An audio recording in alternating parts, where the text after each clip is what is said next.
इस कार्यक्रम के प्रायोजक हैं कृषि एवं किसान कल्याण मंत्रालय, भारत सरकार। हर जोखिम से निकल कर फसल आए, सुरक्षित हो जाए।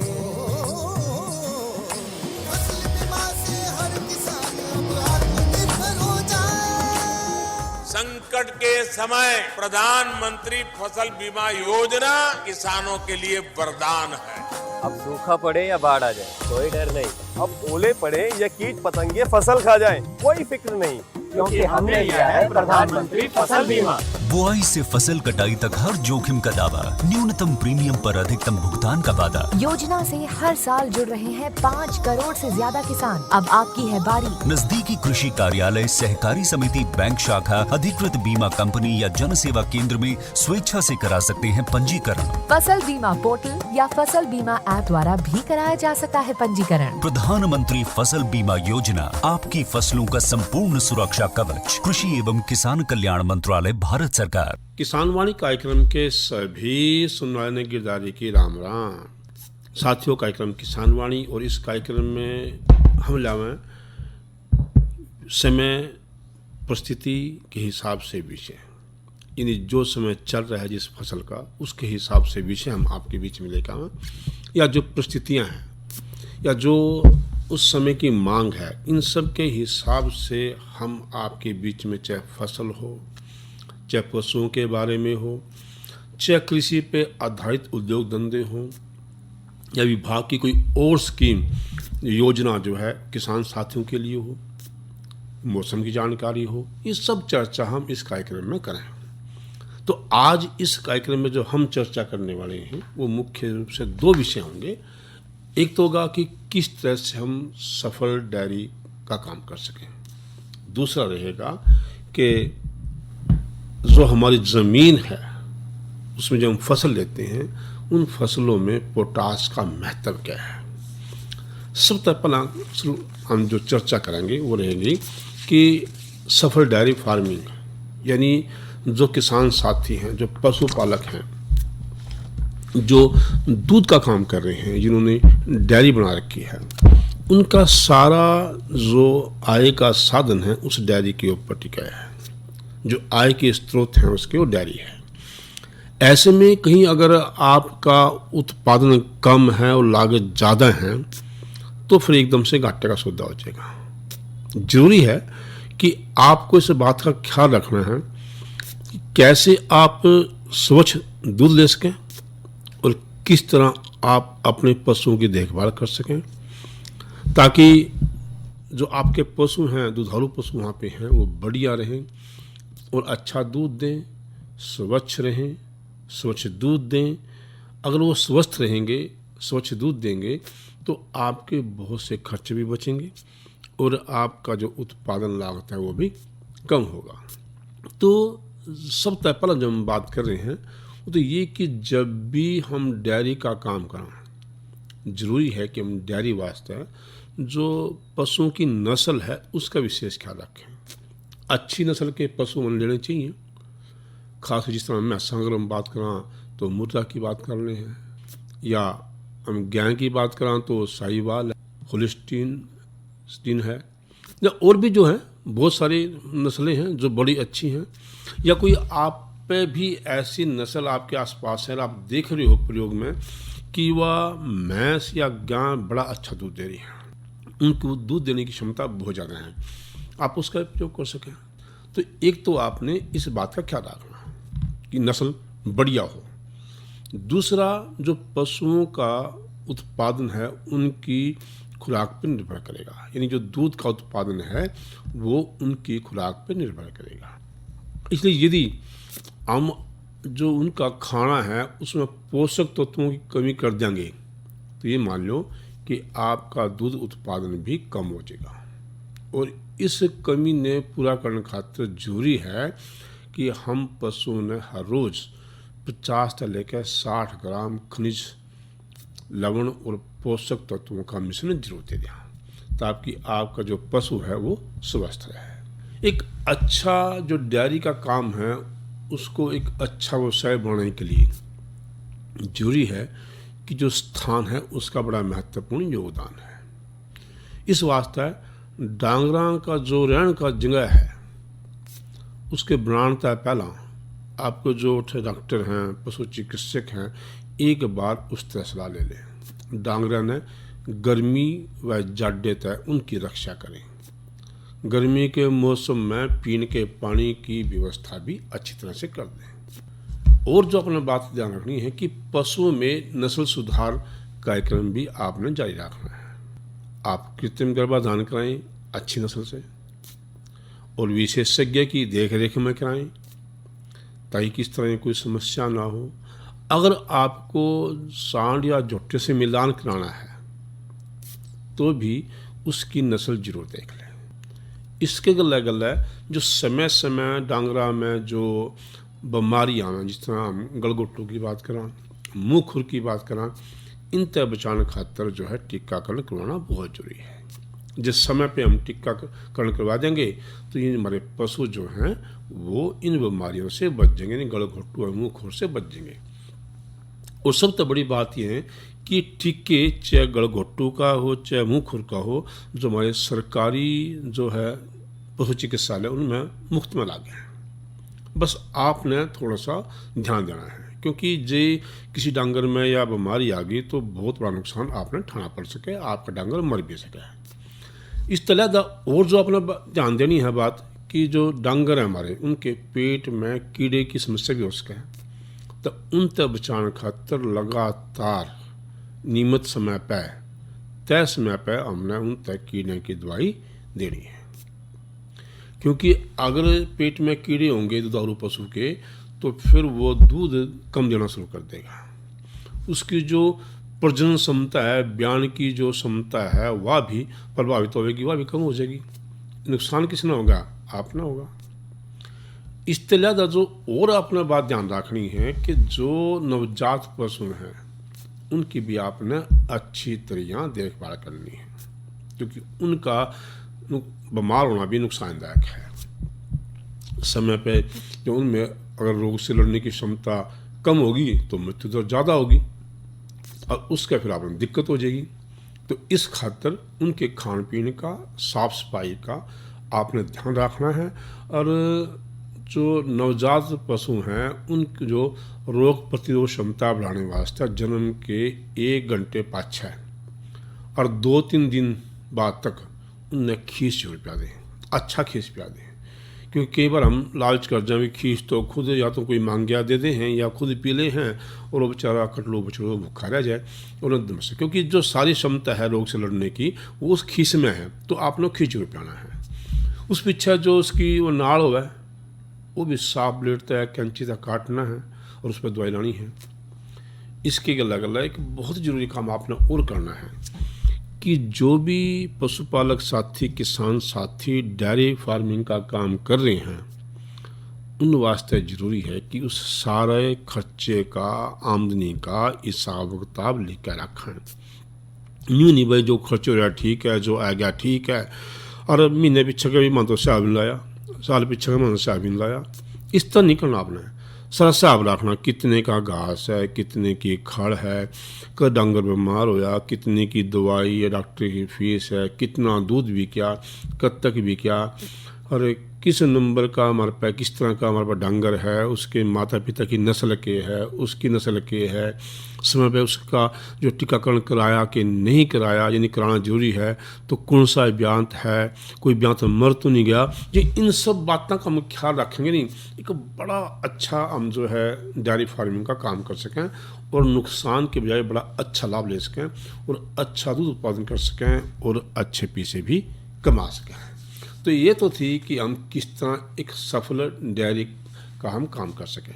अगली चर्चा भी करेंगे, लेकिन पहला आपने जो है एक रागनी सुना दी।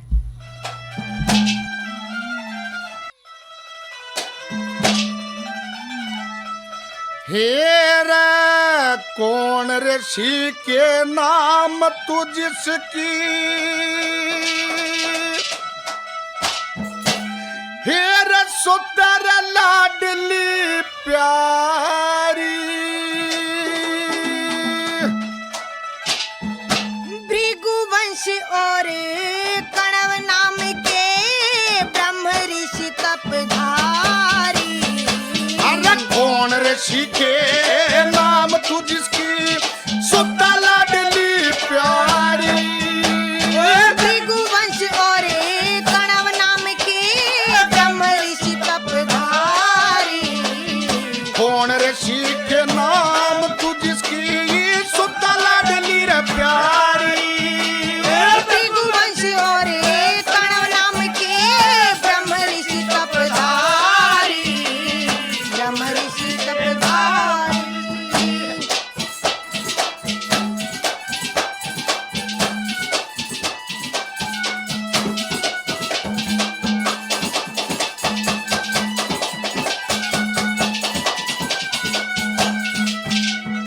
तूरे कण्व ऋषि की बेटी से, तू कण्व ऋषि की बेटी से न क्या बात समझ में आई। मेरी जिंदगी के वही दाता है, मन साची बात बताई। अरे कण्व ऋषि है बाल जति, उन्हें शादी नहीं कराई। इन बातों ने वे के जाने जाने से रघुराई। अरे कौन तेरी जननी माई रे, कौन तेरी जननी माई, मन बात बता दे सारी। देखे सती साध्वी, हाय सती साध्वी, देखे सती साध्वी, नाम गौतमी जो मेरी महतारी। अरे कौन ऋषि के नाम तू जिसकी सुता लाडली रे प्यारी। भृगुवंश और कणव नाम के ब्रह्म ऋषि तपधारी। ब्रह्म ऋषि तपधारी।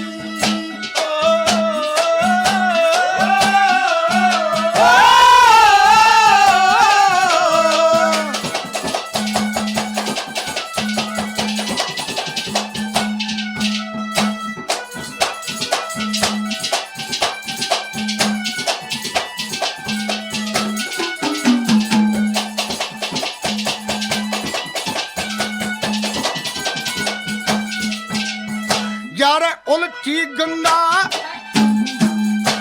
या उल्टी गंगा पहाड़ कजते चढ़न लगी कल्याण हरी। उल्टी कैसे समझी आपने, चाहिए बात बताई। अरे कण्व ऋषि की रे बहन गौतमी, मेरी जानी और पहचानी। थारे आगे अपने मन की कह दी सही कहानी। तू नादान उम्र की यानी रे, नादान उम्र की यानी रे, और क्यों मन बेकारी। कदे कदे विश्वामित्र की मन कहते ऋषि दुलारी। अरे कौन ऋषि के नाम तू जिसकी सुता लाडली रे प्यारी। भृगुवंश और कणव नाम के ब्रह्म ऋषि तपधारी। ब्रह्म ऋषि तपधारी।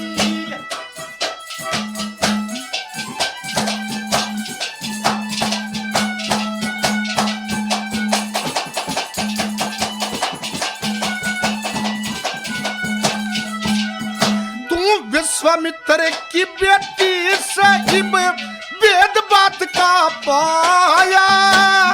दुर्वासा से मेरे गुरुजी, जिनकी अद्भुत माया। अरे छत्री कुल विश्वामित्र का दुनिया में यश छाया। मैं कुंवारी कन्या ऋषिया का से मेरे शिष्य पे साया। अरे विश्वामित्र गाड़ी का दाया, विश्वामित्र गाड़ी का दाया, सूरवीर बलकारी। तुम कौन देश के, हाय कौन देश के, देखे कौन देश के रहने वाले, या बुझे दासी थारी। अरे कौन ऋषि के नाम तू जिसकी सुता लाडली रे प्यारी। भृगुवंश और कणव नाम के ब्रह्म ऋषि तपधारी। ब्रह्म ऋषि तपधारी।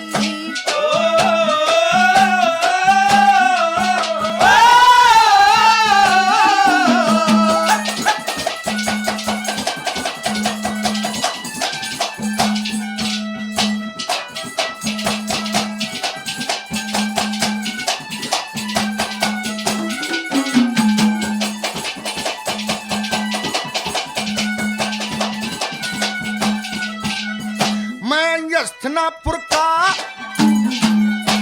मैं हस्तिनापुर का राजा सू, दुष्यंत नाम से है मेरा। न्यू बुझू थारा इस जंगल में, क्यों कर लाग्या फेरा। कह बजे भक्त मेरे मन बस गया, तेरा चंद्रमा सा चेहरा। हम बनवासी साचा मारा से, जंगल में घर डेरा।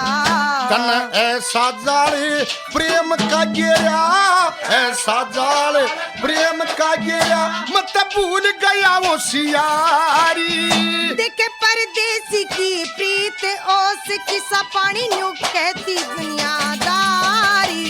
कौन ऋषि के नाम तू जिसकी, सुद्धा लाडली रा प्यारी। भृगुवंश और कणव नाम के, ब्रह्म ऋषि तपधारी। कौन ऋषि के नाम। तो ये हम चर्चा कर लें कि जो कल के समय हम जो है किन किन विषयों को आप एक कार्यक्रम में ले आएंगे। तो पहला जो मेरा कल का विषय रहेगा वो रहेगा चारे के लिए मक्का की काश्त करते समय सावधानियाँ, और दूसरा जो हमारा विषय रहेगा वो रहेगा कोरोना से बचाव करते हुए टमाटर फसल की। रही मौसम की बात, तो आज का जो मौसम था वो 27 डिग्री सेल्सियस से लेके और जो है 39 डिग्री सेल्सियस रहने की रहा, और कल का जो मौसम रहने की उम्मीद है वो उम्मीद है कि लगभग 26-27 डिग्री सेल्सियस से लेकर के और 39 डिग्री सेल्सियस रहने की उम्मीद है। कहीं कहीं हल्के से बादल छाने की उम्मीद भी है। मौसम और कल के विषय के बाद हम चर्चा करना जो मेरा दूसरा विषय क्या था कि पोटास का प्रयोग, यानी जो हमारी फसल है, जो हमारी कृषि है, हमारी ज़मीन है, उसमें पोटास का महत्व क्या है। देखो सीधी सी बात है भाई कि जो फसल के उपजाऊ बढ़ाने की बात आवेगी, उत्पादन की गुणवत्ता की बात आवेगी, तो उनमें पोषक तत्वों का संतुलित प्रयोग करना भी बहुत जरूरी होगा। जब हम चाहें कि भी अधिक उत्पादन ले लें, तो उस अवस्था में हमें अपने खेत के अंदर जो है जो उर्वरक है उनकी कमी नहीं जाने देनी चाहिए। जो उनका असंतुलित प्रयोग होगा तो कहीं ना कहीं आपकी जो ज़मीन है उसको नुकसान होगा। इस वास्ते हम जो है नाइट्रोजन, फास्फोरस और पोटास का एक अनुपात रखा कि जो आपकी नाइट्रोजन है वो 8, फास्फोरस 2 और पोटास 1। ये एक संतुलित तरीका है। यूँ कह लें कि जो हम प्रयोग कर रहे हैं उससे काफ़ी दूर हैं हम, कहीं ना कहीं हम अभी अपनी ज़मीन को असंतुलित पोषक तत्व दे रहे हैं। जिस तरह अपना पता है कि धान की, मक्के की, आलू, गन्ना, सोयाबीन, सूरजमुखी, सरसों, इन सारी फसलों नाइट्रोजन की बजाय पोटास की अधिक मात्रा ज़मीन तक लेनी पड़ेगी, जिससे क्या होगा ज़मीन में पोटास की कमी रह जाएगी और उसमें कहीं ना कहीं हमें अपनी फसल में नुकसान भी उठाना पड़ेगा। तो इस वास्ते जब इन फसलों में पोटास की ज़्यादा ज़रूरत है तो हमें पोटास का प्रयोग भी जरूरी करना है। क्या महत्व हैं पोटास के, हम आपने बता दें कि पोटास पत्तियों में शर्करा स्टार्च है वो पैदा करेगा। ये पौधों ने माटी तय ग्रहण किए जितने भी अमोनियम, आयन, अमीनो अम्ल, प्रोटीन है उनका निर्माण करने में महत्वपूर्ण कार्य करेगा। पोटास ही कार्बोहाइड्रेट के स्थानांतरण में सहायक होगा और पोटास पौधे की संपूर्ण जो पूरी की पूरी जल व्यवस्था है उसमें नियंत्रित करेगा। नाइट्रोजन और फास्फोरस के बीच में देर तय और जल्दी जो पकने का जो स्वभाव है उनमें पोटास जो है वो संतुलित कर देगा। पौधे में कुछ एंजाइम्स हैं उन पर भी नियंत्रण ये करेगा और पौधे ने बीमारी सहन करने की शक्ति अगर कहीं आवेगी वो पोटास में आवेगी। जो अनाज के दाने हैं उनमें ज़्यादा गुद्दा पैदा करेगा और जो दाने हैं उन्हें हष्ट पुष्ट और बढ़िया करेगा। हम जहाँ गेहूँ है, धान है, जो इन फसलों के तने मजबूत भी करे और जो है फसल गिरने से बचावे। पोटास पौधे ने जो है पाले और सूखे से बचावेगा और पौधे के तने ने जो है एक ऐसा रूप देगा, कठोर रूप देगा कि वे गिरेंगे नहीं। तो इस वास्ते जो पोटास है उसका फसलों में खासकर महत्व है। अब बात यूँ तो है नहीं कि भी आप धड़ाधड़ पोटास गिर जाएंगे। एक तो आपने जो संतुलित अनुपात है वो तो देना ही है। इसके अलावा भी आपने कुछ लक्षणों पर ध्यान देना है। जो वह लक्षण आपने दिखाई दें तो इसका मतलब है कि आपकी फसल में कतोड़ी न कतोड़ी पोटास की कमी है। कौन कौन से लक्षण होंगे बोला मैं? जो पहला लक्षण है हम ये कह रहे हैं, जब पोटास की कमी है तो समझ लो कि जो पुरानी पत्तियां पर या दिखाई देगी, यानी जो पौधों की जो वृद्धि है वो कम हो जाएगी, पौधे बोने हो जाएंगे, छोटे रह जाएंगे जिन्हें बोने कहते हैं हम। और पुरानी पत्तियां की जो अगले भाग हैं और किनारे पे धोला, पीला या नारंगी रंग का सफेदी लिए धब्बे से या दारियां से आपने दिखाई देंगी। आप देखोगे जो पौधे की जड़ है उनका विकास भी, बढ़वार भी ठीक नहीं हो पा रही है और बीमारी जल्दी आएंगी, क्योंकि जो पौधा है वो रोगों के प्रति संवेदनशील हो जाएगा। पौधों में सूखा सहन करने की जो ताकत है वह कमी हो जाएगी और आपके पौधे में जब देखो भी गुणवत्ता, आप सारा कुछ आपने देख लिया, सारे खाद घेर लिए, लेकिन फिर भी आपके पौधे में गुणवत्ता नहीं है जो आप चाहो, तो इसका मतलब है कहीं ना कहीं पोटास की कमी है। भी महत्व की बात भी कर दी, लक्षण की बात भी कर दी, लेकिन इस बात का भी पता होना चाहिए कि कौन से कारण हैं कि जिसमें पोटास की कमी हो सके। एक तो ये कि जो कमी के हम कारण बात कर रहे हैं कि पोटास खाद आपने ना दी समय पे, एक संतुलित खाद आपने ना दी, या एक साल में कई फसल जब हम लेवांगे धरती में तय तो उसमें तय पोटास यानी पोटासियम निकलेगा, ज़्यादा निकलेगा तो कमी रह जाएगी। या ज़्यादा उपज देने वाली जातियाँ हैं उससे हम क्या ज़्यादा उपज तो ले लें हैं, लेकिन उसके साथ हम पोटासियम की मात्रा नहीं देते ज़मीन में, तो ज़मीन में तो फिर पोटास निकलना शुरू हो जाएगा, यानी कमी रह जाएगी। और नाइट्रोजन, फास्फोर जो बाकी तत्व हैं उनका जो हम प्रयोग करेंगे, अधिक प्रयोग करें तो सब तय पहला जो कमी आएगी ज़मीन में आपकी वो पोटासियम की आएगी, पोटास की आएगी।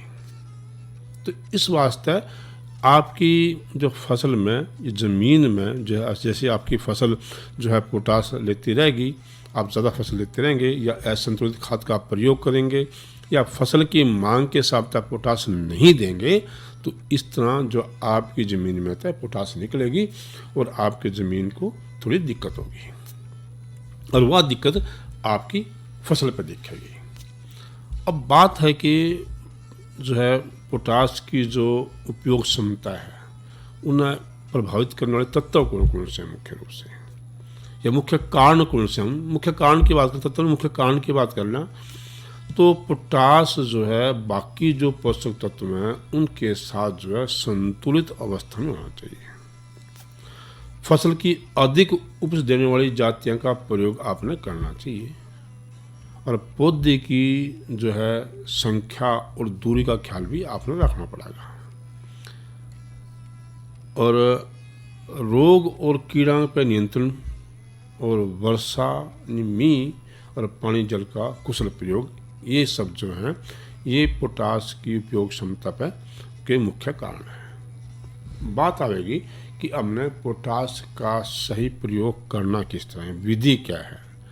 तो जहाँ तक उसकी विधि की बात है तो पोटास उर्वरक हमेशा ही बिजाई तय पहला या बिजाई के समय ड्रिल करके दे देना चाहिए।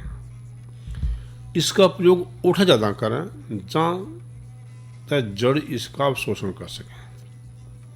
इसका प्रयोग भूमि के ऊपरी स्तर पर सतह की जो सूखी मृदा में ना करा कि जहाँ जड़ हो ही ना, उठा आसपास जड़ ना हो और आप भूमि की ऊपरली सतह पर यानी ऊपरली माटी पर जो है आप खाद दे दो या पोटास दे दो, उसका फ़र्क कोई रहना कहीं नहीं, फायदा होना कहीं नहीं, क्योंकि उसका कोई विकास नहीं होने का, क्योंकि उसमें उस माटी सतह पोटासियम शोषित करने की क्षमता नहीं होगी।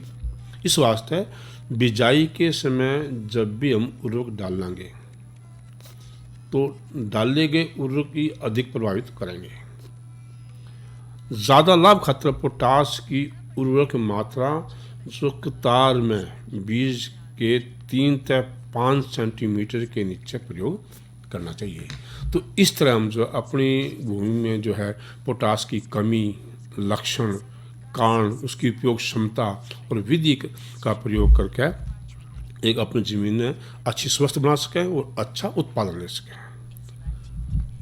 आज के इस कार्यक्रम के प्रायोजक थे कृषि एवं किसान कल्याण मंत्रालय, भारत सरकार। अरे अरे अरे क्या कर रहा है? इधर इधर इधर हम बोल रहे हैं तेरे बीजू का। पुतला बोल रहा है? हाँ, पक्षियों से तो हम खेत को बचा लेते हैं, पर इन घातक रसायनों से कैसे बचाएं? मतलब? देख बेटा, तू जो ये अंधाधुंध रसायन मिलाता है ना, मिट्टी की सेहत बिगड़ने लगी है। और जब माटी ही कमजोर पड़ जाएगी तो उपज कैसे सेहतमंद होगी? अरे पहले ऐसा नहीं था।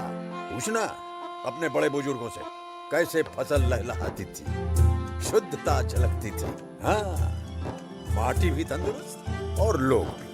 अरे पहली वाली बात कहाँ?